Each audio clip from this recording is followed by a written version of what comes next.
And speaking of incompetent clowns and did not earn it hires, the chief of the EPA, Lee Zedlin, this week has announced what could become the largest deregulatory action in the United States history.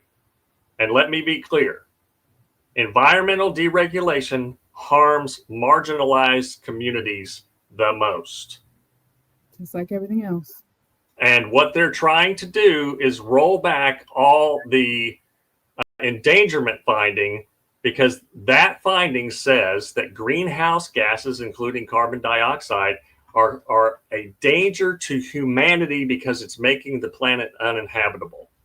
Mm-hmm. And climate scientists like Professor Michael Mann and Katharine Hayhoe, who is a Christian, by the way, Katharine Hayhoe is, say that we have to mitigate warming immediately.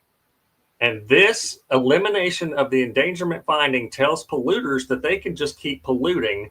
And it's a boondoggle for the automobile industry, for the gas and the oil industry, and all of those kinds of things.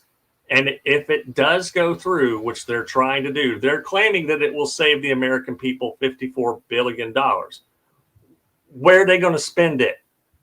This is the only planet that we have.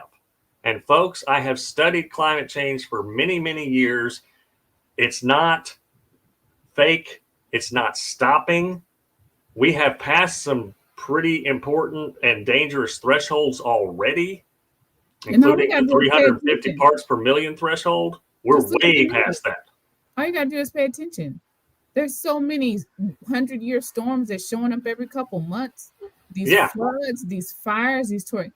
If you're just paying any kind of attention, something is definitely different these days about our climate than before. It's no absolutely one's making this up. This is reality. Yeah, but people like Lee Zedlin and all these Kelly Loeffler and other Trump sycophants, and this was in Project 2025. I read this in the Project 2025 document, in the EPA chapter. They think that climate change is a hoax and that they are going to gut this climate change religion and all this stuff and get America's economy booming. One planet, folks. And literally, we have a narrow window. Michael Mann, the climate scientist, he's one of the leading climate scientists in the world, has said our window of opportunity is getting smaller and smaller all the time. He's not a doomer, but he's a realist. He's a realist. And this kind of thing could take however long to overturn, and it would hamper future presidents if it goes through, because then they would say that the precedent has been set. Well, the precedent's already been set since 2009, when all of the science has said that this is what's going on. And these jackasses do not care about anybody but people with big bank accounts. But I don't know where they're spending that money. Right. You just answered Joanne McCree's questions. She said our weather is so bipolar. How do they not see it? They see it just like we see it. They don't. It's all about money. It's all about money, power, control.